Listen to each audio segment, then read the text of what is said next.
How'd you spend your weekend? Well, the top player was doing top player things. Dylan Raiola showed out in Eugene, and that turned into an Elite 11 finals invite.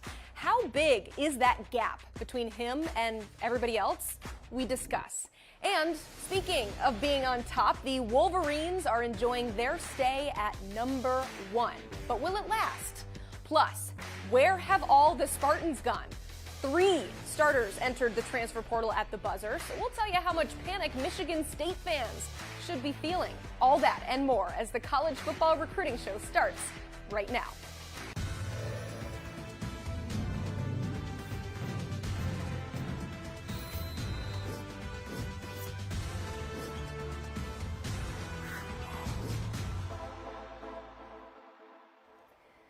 Alongside Blair Angulo, I am Emily Proud. Submit your questions in the chat. We have some Oregon fans quacking in the chat right now. That is 100% true. Only way you can do that, though, is by subscribing to the 24/7 Sports YouTube channel. Also, please like this video so we know that you're watching. The goal is 50 likes, so help us get there. You hit that like button, we're going to hit the headlines. And another Elite 11 golden ticket doled out, in this one was really a no-brainer. The number 1 player in the 2024 class, Dylan Raiola, the 5-star, received an invite after his performance at the regional in Eugene this past weekend. He was also named our alpha dog. Blair, will dig into his performance a little bit later in the show, but give us a little taste here. How good did Raiola look this weekend?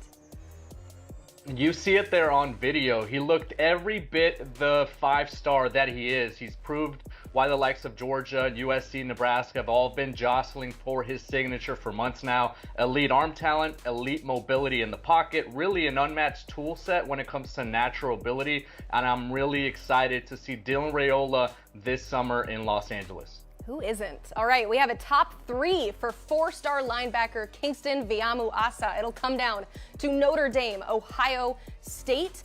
And the St. John Bosco product is the number 6 linebacker in the class and plans to take official visits to all of those schools before deciding. Blair, what do we need to know about this Cali linebacker? Kingston is a really physical and tough linebacker. He's got the versatility to clean up inside the box or roam on the perimeter to cover the flats. A really productive player inside the box, averaged nearly 10 tackles per game as a junior last year, so he's not afraid to get his jersey dirty.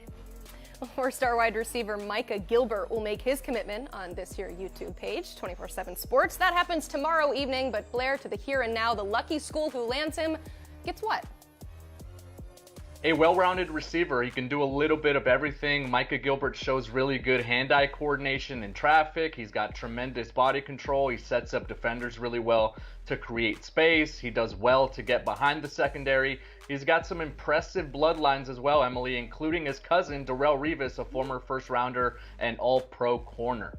That's casual there. Darrell Revis. Okay, well, we are Commitment HQ. You can watch Micah Gilbert's decision at 4 o'clock Eastern on the 24/7 Sports YouTube channel with a top 7 featuring all the schools you see here on the screen. A pretty good chance your squad is involved, so tune in at 4. More headlines. Another quarterback is off the board as Oregon lands a commitment from 3-star Luke Moga. He picked the Ducks over offers from Miami, TCU, BYU, among others. Oregon's top 10 class now has a nice 10 commitments. So it is time now for the Wiltfong Whiparound with our director of recruiting, Steve Wiltfong. Steve, Moga picked the Ducks. I told you we got a lot of Oregon fans in the chat right now. So what led the quarterback choosing to play for Dan Lanning and company?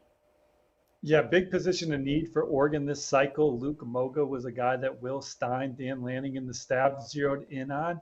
And Luke Moga told me that they have the best resources in the country to help him achieve his goals on and off the field. Said it's going to be a special class. He said that Oregon made it clear that he was a priority and showed him that throughout. And he thinks the love from the entire staff was special. But he also talked about going to a place that had schematic fit that can win championships, and he sees that at Oregon as well. Steve, Luke Moga joined the class, but there was another quarterback inside Autzen Stadium for the spring game this past weekend. That would be Michael Van Buren from the state of Maryland. The Ducks sit among his top schools alongside Penn State and Maryland. Is Oregon preparing to try to take 2 quarterbacks this cycle, or have things subsided? Where does this kind of sit with the Ducks? Yeah, absolutely. With Bo Nix exhausting his eligibility after the season, Luke Moga would be the third quarterback on scholarship. They want to have four, so they'd like to take two this cycle, and they're all in on Michael Van Buren. This was his third visit to campus, second in the last 2 weeks, and he said the atmosphere was great, the coaches were great, everything went well. He said what excites him about Oregon is the culture. Everyone in the building is close, and Coach Lanning's really big on family. And he thinks that Coach Lanning is building something special. Now, Oregon is trending on the 24/7 Sports crystal ball for Van Buren as they battle Penn State in Maryland. Can never have too many QBs. All right, outside of those notable visits, there were a bunch of five-stars checking out Oregon this weekend. So let's start at the edge position. You got Jordan Ross and Dylan Stewart both in attendance. What'd they think of their trip to Eugene? Well, I spoke to Jordan Ross. He said he had a great time in Eugene. The coaches are very welcoming and trying to build a relationship with everyone. And he'd say that Coach Lanning talked about what Coach Lanning's about to accomplish at Oregon. So many players talked about a potential national championship program at Oregon. Jordan Ross was one of them. And he also pointed to the player development and the track record that the players or the coaches on this staff have, specifically Coach Dan Lanning on the defensive side of the ball. What he did at Georgia and then quickly did here in his first year at Oregon is exciting to players like Jordan Ross and Dylan Stewart. Oregon's a program that I've kind of earmarked as one to watch in this recruitment. You know, Georgia's the one that I have said that I think is in the best position. You have Alabama and South Carolina in there for Dylan Stewart as well. Ohio State has made a great run here in the Dylan Stewart sweepstakes over the last month or so. He's definitely excited about the Buckeyes, Michigan and Penn State, two others, but Oregon is in the middle of that one, and I'm not counting out Miami for Dylan Stewart as well as he continues through his process.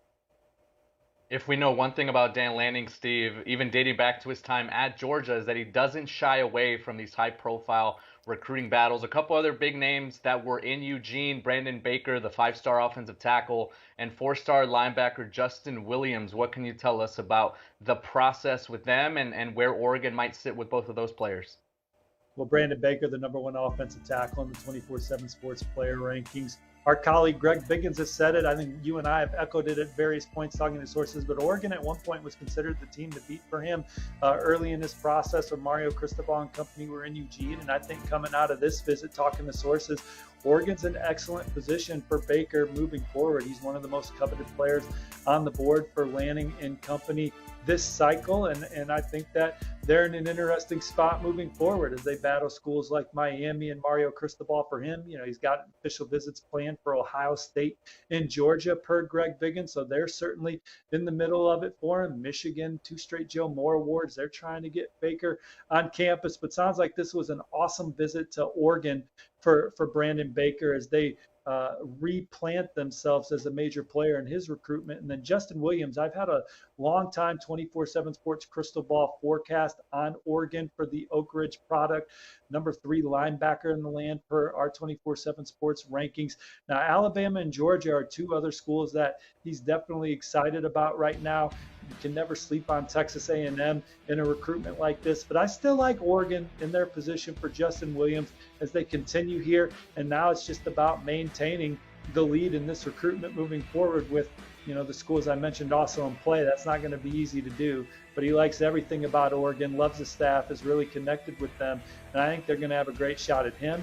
I think they have a great shot at Kamar Mathuti, and I think they're very much in it for Braden Platt, two other coveted linebackers that were in Eugene over the weekend.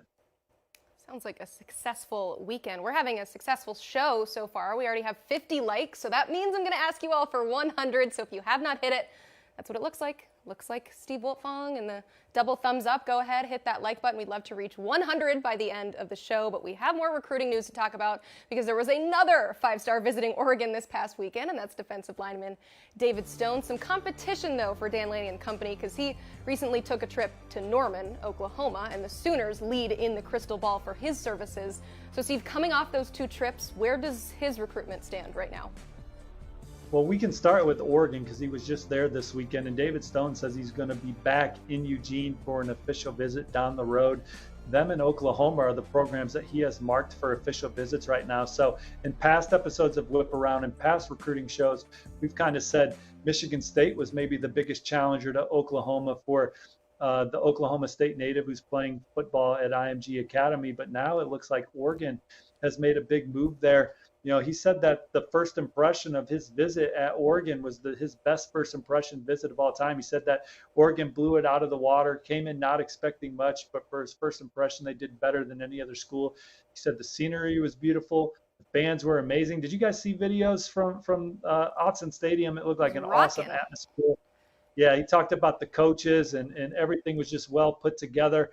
And he said they're all hyped for the upcoming season. He thinks it's going to be a special defense there. He's really clicked with Coach Lupoy, Coach Tony, Coach Lanning, and has been building a relationship with them for a while and said it was awesome to hang out with them in their environment. And he talked about how knowledgeable that staff is.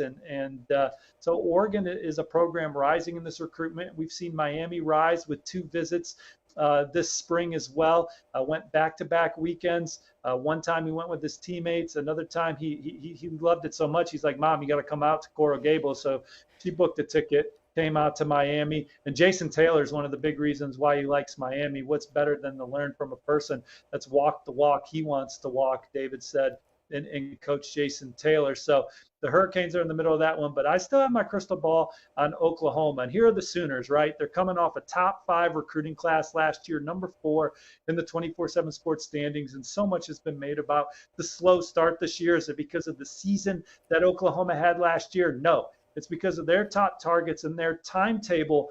They're just not ready to make a decision right now. So Oklahoma, they're fully vested in these guys right now. They could land 3 guys in our top 10 right now, and David Stone is one of them. And he was back for the spring game. He was in Norman for 4 days in April. We flipped to May. So he was in Norman for 4 days in April. Said that was his first spring game there. Got to see him in action. He loved it. Said the fans were amazing there. Said everyone was engaging, and seeing the former players made it a surreal, special experience.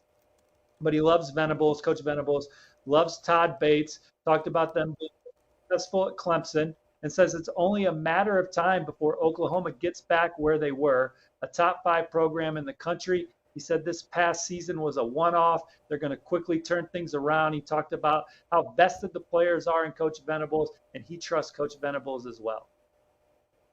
Sticking with Oklahoma, Stephen, you kind of alluded to it just now, talking about some other 5-stars that Oklahoma is really, really high on right now. Williams Nwaneri, the defensive lineman, and Bryant Wesco, the 5-star wide receiver. What's the buzz with both of them and their relationships in Norman? Yeah, Williams Nwaneri, the number 1 defensive lineman in the country. Bryant Wesco, number 3 receiver. Oklahoma has a great shot to land both. I might even say that Oklahoma has the edge for Wesco, but I am not sleeping on TCU there. Has a great relationship with Coach Kelly, and obviously with Quentin Johnston going in the first round. The season TCU just had 8 draft picks. They should not be slept on. He also likes Clemson a whole lot. I wouldn't be surprised if he's there for his official visit the first weekend of June, depending on his track schedule. And then LSU very much in the middle of it with the family ties to that state. But Oklahoma is a program that he's super high on. Emmett Jones, their receivers coach, is one of the top recruiters of that position, not talked about.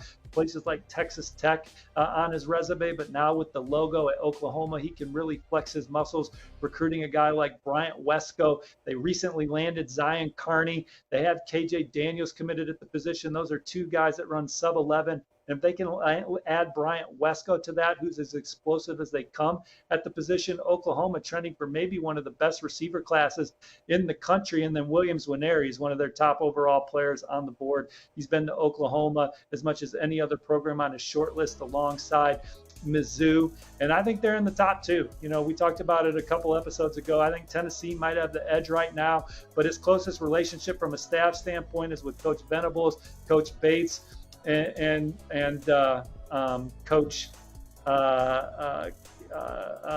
Chavis. Coach Chavis, those 3 guys he feels close with, trusts them, loves the direction of the program, similar to David Stone. And so Oklahoma's got a great chance to land him. And this could be another special class for Brent Venables and company. Certainly need to continue to stack those classes. Steve, we talked about your trip out west on Thursday's show. One of the things you did during your visit that we didn't talk about was to check out Arizona State and speak with the head man, Kenny Dillingham, a big rebuilding project that he's taken on. But what was your biggest takeaway from that conversation?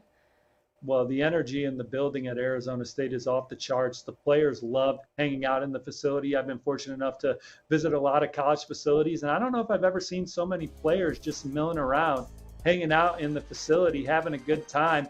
And Coach Dillingham's in the middle of it, joking around with players, getting on one player who's from the area, who's a Lakers fan. I mean, he's a diehard Suns fan that had just went to one of their playoff games the night before, but he loves being back in his hometown. Obviously went to school at Arizona State. At one point had thoughts of being a lawyer, but football is where his heart's at. And to be back at his alma mater, he's living his best life right now. And it's carrying over to his football program and their culture. He said, we want to have more fun in the country, working harder than anybody in the country. That's his vision for the place. And nobody's working harder on the trail. Kenny Dillingham has always loved recruiting, and any program that he's been at, they've been in the middle of recruiting some of the best quarterbacks in the country. And that also holds true here this cycle as they try and land Elijah Brown and Isaac Wilson. I think Arizona State's in the top two for Elijah Brown with Stanford. Maybe Blair's got some intel better than mine, but I think they're on the short list for Isaac Wilson as well, alongside Utah and some others. But you know, it's a fun environment at Arizona State. He plays chess with his players. He plays Madden with his players. He plays spades with his players. He plays basketball, talks trash with his players. And now he wants to add guys like Elijah Brown, Isaac Wilson to the fold, Blair. Yeah, it's exactly that, right, Steve? I think he's being what he is, and that's a reinvigorating presence in that program. They needed someone with that energy after what happened at ASU, right? Herm Edwards was, I think, the wrong fit for them at the wrong time, and now he's trying to build from within. He's building with in-state prospects, already landed Dylan Tapley, one of the better players there in the state of Arizona in this class, and he started the hashtag, Activate the Valley, and that's what he wants to do. He activates the greater Phoenix Sun Valley, and he's been, I think, a really, really good recruiter here in the last 6-7 months since he's been there. And staying at quarterback, you mentioned Isaac Wilson and Elijah Brown. It's going to be imperative for them to continue to stack at the position. Let's talk a little bit of 2025, Steve, before we let you go. Cutter Boley is the number 9 quarterback in the rankings right now. And I say right now because things are so fluid in recruiting. But as we live here today, what's the latest in Cutter Boley's recruitment entering the month of May?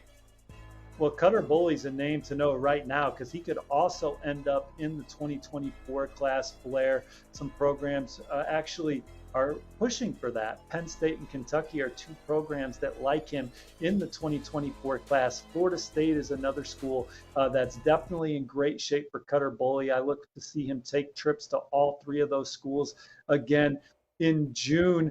But he said he's going to pick the school first and then decide on reclassifying after that. But he's coming off a fantastic sophomore season, threw for almost 4,000 yards. And he's a guy that's incredibly coveted at the position. And Penn State and Kentucky looking for 2024 signal callers. Cutter Boley's a guy who age-wise fits in the class.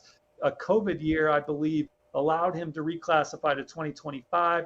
He can now be making his way back to 2024, depending on the school he picks. Kentucky, I probably give the slight edge to right now, but he's definitely very high on Penn State and Florida State as he continues through his process. And that doesn't mean other contenders aren't in the game, but those are 3 that I think are very well positioned for Cutter Boley. Steve, appreciate you as always. That's the Lakes. Go ahead, hit that like button on the way out. All right, we got some exciting news here at 24/7 Sports. He's still doing it, guys. We are launching a new Oklahoma site called Sooners Illustrated, so be sure to check out the great work from our friends Colin Kennedy, Josh Calloway, and James Jackson as they look to provide unrivaled coverage of the Oklahoma Sooners. Also, consider becoming a VIP member. We're running a special right now. You see it? You can join for $1. Just giving it away. I love it. All right, let's welcome in national recruiting analyst Allen Trieu for a little game, Allen. We're calling it True. I'm going to say it like your last name. It doesn't sound any different, but I'm saying it in my head. Or false. I'll give you a statement, and then you tell me why it will happen, which is true, or why it won't, false. So we're going to start here with Allen. I'm going to go back and forth with you guys. Right now, Michigan holds the top spot in the 2024 team recruiting rankings. Ohio State is right behind them at 2, and Penn State is at 5. So true or false, Michigan will finish the cycle next February with the highest ranked recruiting class in the Big Ten.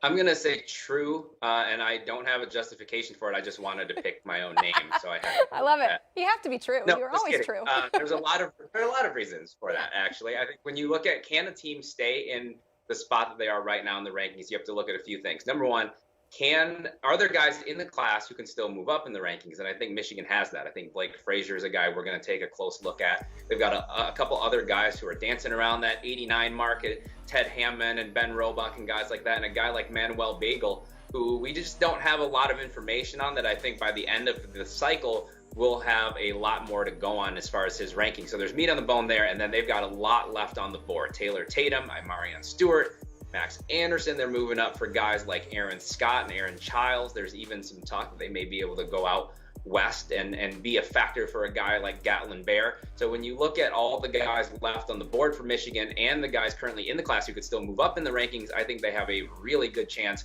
to hold on to that top spot. Obviously, Ohio State's not going to go away without a fight, so nothing would surprise me there. But as of right now, looking at the upside still left in this class, I'm going to go true on Michigan. I like it. Okay, Blair, you can pick either one, but let's ask you this question. It's Oregon is the only Pac-12 team inside the top 25 at number 9. I had to look this up to make sure. The next highest is Arizona at 37 and Colorado at 43. As we will remember, USC did finish 8th last year, but they're all the way down at 61 right now. So Blair, true or false, the Pac-12 will have fewer than 3 schools in the top 25 at the end of this cycle? I'm going with my guy Allen, and I'm going to say true again. I do think that Oregon is safely going to be a top 25 program in the rankings. We heard Steve Wilfong detail all the visitors inside Autzen Stadium this past weekend and the job that Dan Lanning is doing on the recruiting trail with the number of top targets still on the board. I feel really good about them. I still feel good about USC. I think they're going to be able to close with a flurry like they did last year. And they are in on a number of recruitments that are maybe developing a little bit slower. They might not be the front runners right now for Dylan Raiola, but I do think that they could be on flip watch with maybe a couple other quarterbacks once that decision is made. And, you know, the schools that I think would scare me right now, if there would be 3 or 4, maybe even 5 that sneak into the top 25, would be Colorado, because you can't count out what Deion Sanders is doing. Washington, because they are due to have a really big season under Kalen DeBoer and a really experienced quarterback in Michael Penix, and that could really catapult them in recruiting. And then you can't count out Utah, right? The defending Pac-12 champion, 2-time Rose Bowl participant, and the job that Kyle Whittingham is doing. They are probably the leaders right now for Isaac Wilson, the 4-star quarterback who we just mentioned, and the brother of Zach Wilson. So those 3 schools maybe give me a little bit of worry, but I'm going to say true, less than 3 Pac-12 schools in the top 25. All right. It is May, so the time has shortened a little bit, but we still got a lot of time to go to see how that shapes up. All right, Allen, this next one's for you. Notre Dame currently sits right outside the top 5 at number 6 with 12 commitments. Last year, they finished 12th in Marcus Freeman's first year. So true or false, Notre Dame will finish inside the top 10 in 2024. I'm going to keep the true train rolling. It just rolls off the tongue so much better than false, for one thing. But, you know, they finished 12 last year, as you mentioned, and you have to think they're going to do better this year with another full cycle under their belt. And they, like, same thing with Michigan. Do you have some guys in the class that can move up? Aeneas Williams just won positional MVP at a UC report. CJ Carr just earned an invitation to the opening finals. Carson Hobbs, who's a 3-star right now, running very well in track season. So I think they have some guys in the class who can move up and help that rank. They still have players on the board who can move the rank way up. I know the aforementioned Steve Wilfong, who was on before me, put in a crystal ball pick for Justin Scott to Miami, but I think Notre Dame's still very much in the thick of that race. If they can pull him in, along with some other guys like Micah Gilbert and Garby Lambert, I think Notre Dame still has a chance to, a lot of upside left in this class to where they can finish inside that top 10. All right, Blair, this next one for you. Back in late 2022, Elijah Rushing put out a top 12 that included schools from coast to coast. So the number one edge in 2024 out of Arizona has close to 40 offers and lots of visits on the horizon in June. So true or false, when it's all said and done, Elijah Rushing, the number 8 player in the country, will leave the West Coast and play football outside the Pac-12 footprint. I'm all on board the True train. Choo, choo, choo. I think he's leaving the Western footprint as we enter here the month of May. It's early, and I know Oregon is heavily involved in this recruitment. He just visited last Tuesday, took in a practice with Dan Lanning, and got a chance to see what they're building there. But I like Notre Dame right now. My crystal ball is not yet on the Fighting Irish. I don't even have a crystal ball in for Elijah Rushing.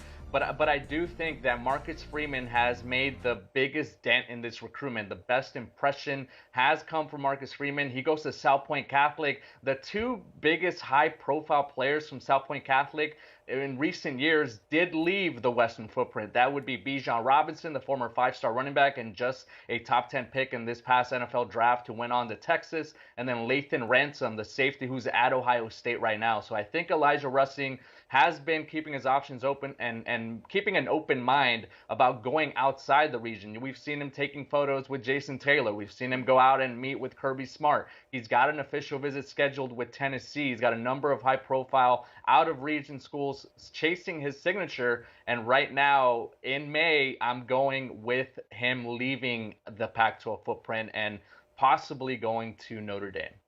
All right, let's find out if we have a clean sweep of trues here. Allen, all eyes on Matt Rule and Luke Fickell as they rebuild two proud Big Ten programs. Right now, the Huskers are 5th among Big Ten West schools in the team recruiting rankings, while Wisconsin is at 3rd. So where else do we turn?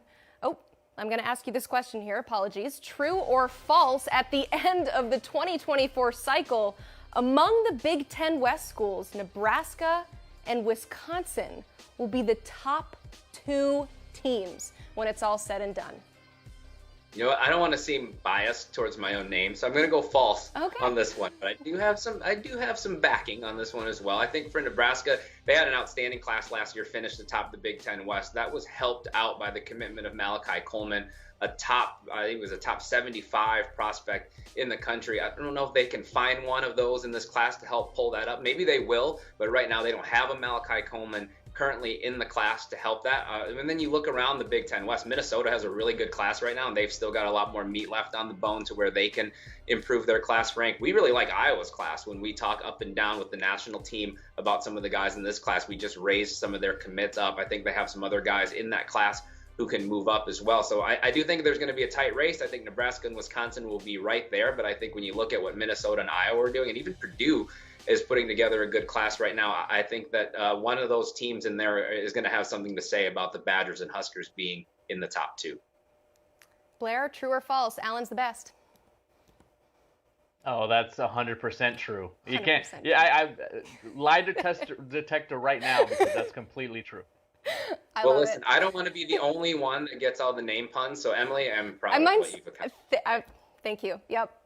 It's too easy. I mean, we've lived with these names our whole lives, so we take it at the chin. Allen, thank you. Appreciate it. All right, the spring transfer portal window officially closed on Sunday, and Spartan fans were left hoping that it closed maybe a few days earlier. Michigan State dealt blow after blow over the weekend with its starting quarterback over the last 2 years, Peyton Thorne, leading wide receiver Keon Coleman, and starting corner Charles Brantley, all entering the portal. So it's time to talk portal. We got to bring in our portal expert, Chris Hummer. And Chris, we talked about this on last show. It's no Colorado in terms of the quantity, but as it pertains to importance to the roster, ouch. I mean, what do you make of all the attrition out of East Lansing this past weekend? Definitely a thorn in the side of the Michigan State Spartans, for sure. We gotta stop it with the puns today, guys. Continue. So well done. So well done. But yes, problematic for sure. There have been rumors about Peyton Thornton entering for a while now, specifically connected, at least on the back end, a little bit to Auburn. I don't know if that's going to end up coming to fruition, but it was still very surprising with the timing for him to move this late. Payton Thorne's also kind of been in a QB battle. Not kind of. He has been in a QB battle this entire offseason with Michael Kim, a redshirt sophomore. Mel Tucker called this a battle midway through spring practice. He was not guaranteed to keep that job. He really struggled last year after a not historic season for Michigan State, but a rebound season for Michigan State under Mel Tucker in 2021. Michigan State fumbled to 5-7. I think Keon Coleman might be a bigger loss for Michigan State. He's arguably the best receiver in the portal right now, and he has a ton of interest. And to lose those two in tandem on the last day of the portal when you don't have the opportunity to replace them is it's a pretty crippling blow for the program. Chris, speaking of Big Ten transfers, Nebraska quarterback Casey Thompson put his name in the portal on Friday. Who are some QB needy programs that could be of interest for a player like Casey Thompson? Well, Casey Thompson's definitely at the forefront of a lot of teams' plans, and Auburn's certainly at the forefront with Casey Thompson right now. Casey Thompson's actually currently on a visit to Auburn right now, so Auburn's going to fill a need in the portal. I don't know if it'll be Casey Thompson or Payton Thorne, but I can almost guarantee they'll end up at least with one of the two of them. They're the two established starters in the portal right now at quarterback, along with Ben Bryant from Cincinnati. Other than that, it's a pretty saturated market in terms of teams looking for starters. Indiana could use a starter at quarterback potentially. There's a lot of teams that are looking for secondary players and young backups: Cincinnati, Houston, Colorado, Purdue, Louisville, TCU, maybe even Stanford looking for another quarterback.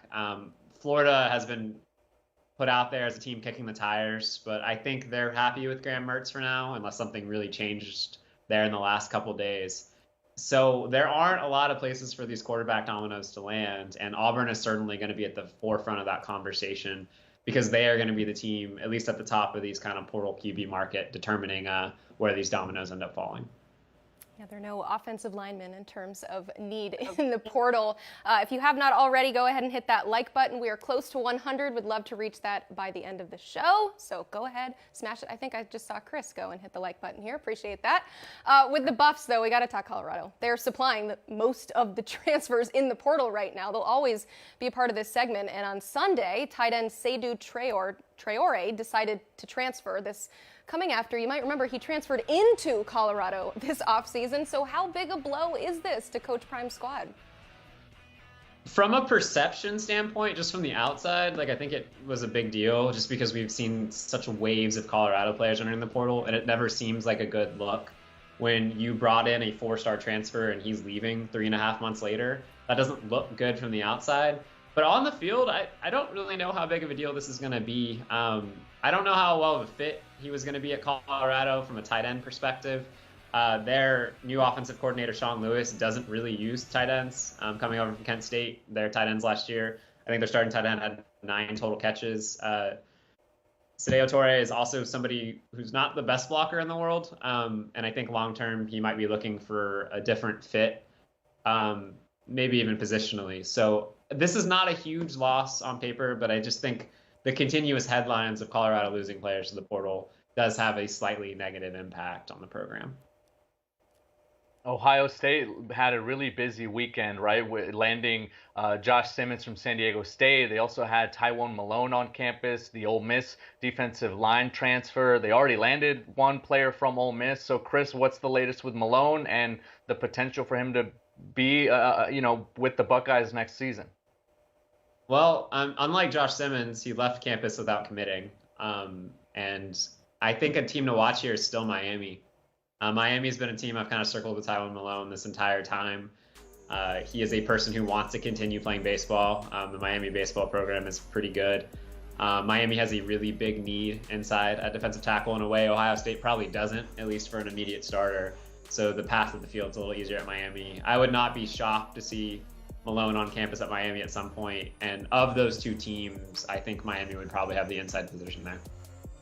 Finally, a pretty solid pass catcher just hit the market. UTSA wide receiver Zachary Franklin. He had over 90 catches for nearly 1,200 yards and 15 touchdowns last season. He's one of the top wide receivers in the nation. I mean, not just one of the top guys available now. So how big a shock was this, and what's the latest with him? This is a career record holder for UTSA and definitely one of the best receivers in the country. And it certainly was a little bit of a shock for UTSA. I don't think they were expecting to see this. This is a guy who has definitely been tampered with throughout the offseason. Nothing new for the group of 5 levels. These teams, if you have a good player that the Power 5 teams want, they've definitely been tampered with this offseason. I think UTSA, more than any other program, has done a good job holding those things off because of the culture Jeff Traylor's created. But at the last minute, Franklin decided to go in the portal. And there are a ton of teams that need an impact wide receiver. I talked to somebody in kind of around that recruitment today. Nothing's really set for Franklin right now. But if you just look at the list of teams in need of a receiver, like on that level, you've got teams like LSU, you've got teams like Florida, you've got teams like Auburn. TCU could use another receiver. You could go down the list. Everybody needs a playmaker of this level. And I think he's the best player in the portal right now, so he's not going to be short on options.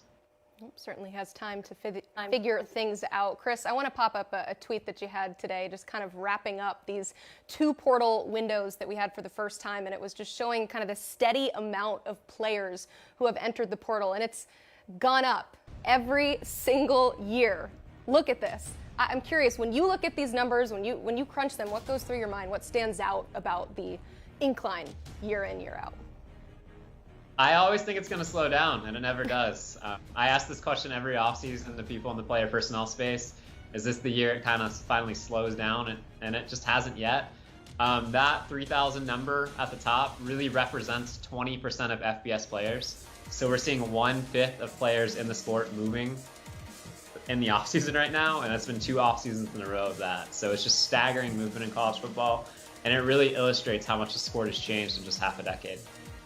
Certainly, COVID has something to do with that number as well, but we're all kind of learning what this is going to look like. And Chris, we appreciate your insight. Also, go ahead and follow at 24/7 Sports Portal on Twitter. There's a lot of great information there, and subscribe to us here. Thanks, Chris, on YouTube. If you haven't already, that is where you're a part of the chat. I think I saw the Late Kicks Josh Pate in there. We've got lots of people talking a lot of smack. That's just what we do in the chat, is we stand up for our teams. And so go ahead, make sure you are subscribed to the YouTube channel. We don't have to go far for our next segment here to get some great analysis of Eugene's Elite 11 Regional. It's 2 box time. All we need is Blair. You were there. You saw the top player in the class and the alpha dog, as we named him, Dylan Raiola. So my big question here is just how wide is the gap between him and the rest of the quarterbacks in Oregon this weekend?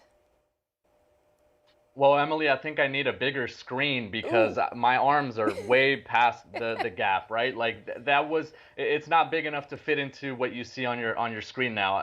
He's a tremendous prospect. He has all the tools that you want in a high caliber quarterback, the easy arm action, the easy delivery, the mechanics. He's got elite arm strength. He's got the ability to fit throws into every window. And at times it looks like he's even harnessing it. He's maybe dialing it back because his arm is so strong. He's really, really seamless when he's moving outside the pocket, and he's got an ability to just kind of flick his wrist and hit receivers in stride. So he's a tremendous player, one of the best quarterbacks that I think I've ever seen in the camp setting. And I got to see him in action in pads a couple of times last year as a junior. And, there were a lot of things that he still needs to work on when the pads are on, when he's got a helmet on, when, the whistles are blowing, as you want to say. But I think he's got every intangible and every tool that you look for in the number 1 quarterback in a class. You mentioned watching him as a junior to now. Where have you seen that growth from his game, from early on to what you saw this weekend, where, I even say he's throwing flat-footed and just, like you said, flicking the wrist? I think he's just more in tune with his mechanics and I think a bit more comfortable in his own frame. I think he was still growing a couple years ago, right? And still learning, the intricacies of his mechanics, his delivery, what works for him, what doesn't work for him. I got a chance to catch up with him briefly after the camp. And, a couple days ago, he was in Texas. His sister's a volleyball player at TCU, and he spent 3 days there in the state of Texas. And who, by the way, did he get a chance to train with? The one and only Patrick Mahomes. So this is a player who I think is picking the brain of a lot of different quarterbacks and understanding how to develop and how to improve his own game. His father was the center for Matt Stafford, so he's got a really good relationship with the former Super Bowl winner and the current NFL Rams starting quarterback. So Yeah, he's got a lot of different people to kind of pick the brain of, and I think he's just continuing to scratch the surface of his potential. I think he's refined his body a little bit as well. He's a bit more mobile and a bit more light on his feet, and I'm really excited to see the steps that he continues to take this summer. Yeah, still another year and change until we'll see him playing college football. All right, there were quite a few talented passers there as well. So let's start with 2024 quarterback Ty McCutcheon out of Hawaii. We've talked about the gap, so to speak, between Hawaii and the mainland, but he does have a pair of Power 5 offers. They have found him, Washington State and Arizona. So what stood out about his performance this weekend? Yeah, Ty McCutcheon is a player who hasn't been able to start at the varsity level because he's been playing behind a player that was committed to Hawaii and a 2-year varsity starter there at Punahou School in Honolulu. But he's ready to take the reins, and he's ready to take that next step in his development. He's seen a number of schools drop in during the contact period in the month of January. He has those offers from Arizona and Washington State, and he could very well be the next big quarterback from the state of Hawaii. You know, you think about Marcus Mariota and Tua Tagovailoa and Jaden Delora, what he's doing at Arizona, even a Dylan Gabriel, you know, what he was able to do at UCF and is now at Oklahoma. So Ty McCutcheon is a name to know. He's the #1 quarterback in the state of Hawaii. I really liked what we saw out of him in the camp setting, and I'm really excited to see what he does this spring evaluation period, because you know, coaches just need an excuse to get out to the 808 and to the Aloha State, and I think Ty McCutcheon is going to give them a reason, especially those that are looking for a quarterback still here in the 24 class. It'd be a fruitful trip outside of just going to Hawaii. You'd also see a pretty darn good quarterback perform. How about another one? EJ Camanan has been locked into Washington since last October, and he was one of the standouts at the regional this weekend. It sounds like it wasn't perfect, but what do you make of his performance? Really, really good arm strength. Maybe one of the better arms that we saw in that top group among the 2024 class. You see it there. He's got really easy delivery and kind of gets the ball out quickly. The one area where he did struggle, in my opinion, and also Brandon Huffman, who was there and covers EJ Camanan very closely there in the state of Washington, was with his footwork. He was a bit inconsistent. There were times where maybe he was letting the ball sail because he wasn't getting his base set underneath him. But I think he's got a lot of really good clay there to mold. You know, he's committed to Washington. They also picked up Austin Mack in the 24 class, but remember, he reclassified to 2023. So now the Huskies, you know, have a bit of a staggered system there with quarterbacks. It's going to be interesting because there's a number of schools still pursuing him. A&M, Oregon State, you know, Washington State we're scheduled to come check him out, throw it here in the next couple weeks. You know, Nebraska has been kind of poking around. So I think this is a player who's going to be, you know, maybe a hot commodity and maybe a potential flip candidate here in the months to come, and for good reason, because he's got a lot of really good talent. All right, let's look to the future with some underclassmen from the 2025 and 2026 classes. Those are guys finishing their freshman years. That is absolutely nuts. Among those classes, though, who stood out? I really like the Keely Smith Jr. You know, he was in town in Eugene to go visit Oregon, where his father played. He went to go check out the spring game. He was among the top underclassmen group. A really big frame. I thought maybe 6'3", 6'4", 190, 195. Really good mobility. I think he's got all the makeup and the tool sets that you like to see from a quarterback that is still developing. Still needs to refine his motion and get a little bit more accurate, but I really like what we saw out of Keely Smith Jr., the player from the state of California down in San Diego. And then another player who just picked up his first offer is Kalen Fisher from Central Michigan. He's a player from the state of Arizona at Highland. Also did not start last year as a sophomore, but has 2 years to go on a team that just captured the 5A state championship there in the state of Arizona. And this is another player who I think is still scratching the surface of his potential. 6'3", about 195, 200. Really, really impressive physically, and was just kind of moving the ball downfield with ease. Has a really quick and short delivery, kind of throws the ball from from that ear angle and kind of gets it out quick. So I think once he maybe gets a little bit more comfortable in airing it out and maybe letting the ball kind of run its course instead of trying to just get it out quickly, I think he's going to be a terrific prospect. And Emily, before we move on, I did want to mention that Ty McCutcheon texted me just now, and he said Really? that his flight from Eugene to San Francisco after the camp, he made it, but then he had a connecting flight from San Francisco to Vegas. That flight in Vegas got delayed, and he was trying to make it and race back to Honolulu to make it in time for his first class today,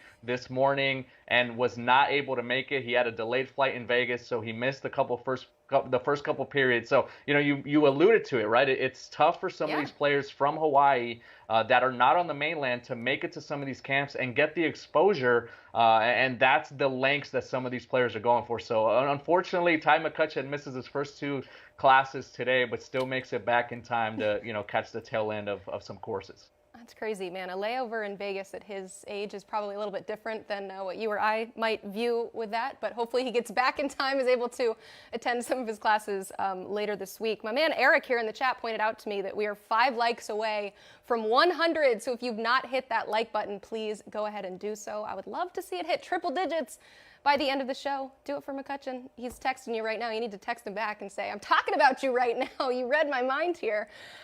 Speaking of quarterbacks, though, our first viewer question here, Blair, is a tricky one here. It's from Justin. See, we don't hold back. If you ask us a question, we will answer it. Justin asking, Dylan Raiola versus Arch Manning. Who would you pick? It's not really tricky for me. I think I go Dylan Raiola, and I think I just love every tool set that he has. All the intangibles, the arm strength. He's elite in a number of categories. And another thing that I think really strikes me about Dylan Raiola is that he has been competing in some of these events, right? We never saw Arch Manning go out to an Elite 11. He never made it to the Elite 11 finals. We didn't get to see him in that context, and I know that he had to play the schedule that he had to play, and we can't really knock his competition level. But, if you saw some of the players that he had to face, you're like, okay, well, I know why he's putting up 350 passing yards and why he's able to move the way he's able to move, outside the pocket. I think a lot of quarterbacks would have been able to have a lot of success and do the things that Arch Manning was able to do. And, I think he's a tremendous prospect. I think he's going to have a tremendous career at Texas. But I think the upside factor for me, projectability and just the overall, I think in terms of the upside for me, the potential for him to be a big time player, it has to go for Dylan Raiola, especially if he picks Georgia. I mean, Stetson Bennett went from a former walk-on to a 4th round NFL draft selection, a Heisman Trophy finalist, 2-time national champion. And I can just think what Kirby Smart can do with a player like Dylan Raiola. So give me Raiola over Arch Manning. Especially seeing 25 Georgia Bulldogs get drafted this past weekend. There also will be a lot of talent around Dylan Raiola if Georgia is the place that he chooses. Another question here from DeAndre G. Do you think Florida has a good chance of finishing in the top 10 in the 2024 recruiting rankings? I do. I do think that they have a good shot. This is a program that I think needs to take that next step. And I think they've learned a lot on the recruiting trail, a lot of lessons, a lot of, examples of maybe them being able to be better. You think back to the Jaden Rashada fiasco and, how the collective and the NIL and all those different factors are something that Billy Napier really needs to harness. Well, we got a chance to see what they did in the spring game, drawing so many visitors and then getting a commitment from Xavier Filsam, one of the best prospects in the country on the defensive side of the ball. And I think if they take the necessary steps forward, especially after just getting Anthony Richardson drafted as high as they did, if they show a glimpse of potential on the field, I think the recruits will follow. I think the collective will get behind the program, and I could very well see Billy Napier really settling in Gainesville and taking that next step forward. So yeah, I'm going to play true or false here, Emily. I'm going to give me true once again. Allen, shout out to you. We love the puns and we love the games. So I do appreciate you bringing it full circle here. I've got a question. This is kind of combo what I asked you before the show began, and then also we got something in the chat here. Somebody's asking, what's with the new setup, and they want to know. So this is, of course, all the plethora of balls in the background here. They want to know what the real football is, and then I want to know what sport you cover, because we got a lot going on back there. So can you answer me first? What is the real football? Okay, so the real football is football, right? Like it's with the football that you play with your feet. But I do think that, you know, I like soccer, so I got some balls there. I knew we were going to talk Oregon, so I put the Oregon helmet there. I've got a number of other helmets that you're going to be able to see some versatility here from this setup. I'm a baseball guy. Those are all NCAA baseballs, Gold Glove. I got some books. Shout out to my guy Mike Roach, who covers the Texas Longhorns, baseball books, football books. I've got it all. So this is not a static, really permanent setup. I think I'm going to be changing it as we go, so it's going to be very customizable. Ooh, I like a little tease for future shows. Okay, so just to be clear, the real football is not what this show is based on. It's the other kind. Unfortunately. Okay. That's false. Not true, false. Not true. On that note, for Blair Angulo, I'm Emily Proud, and this is the College Football Recruiting Show.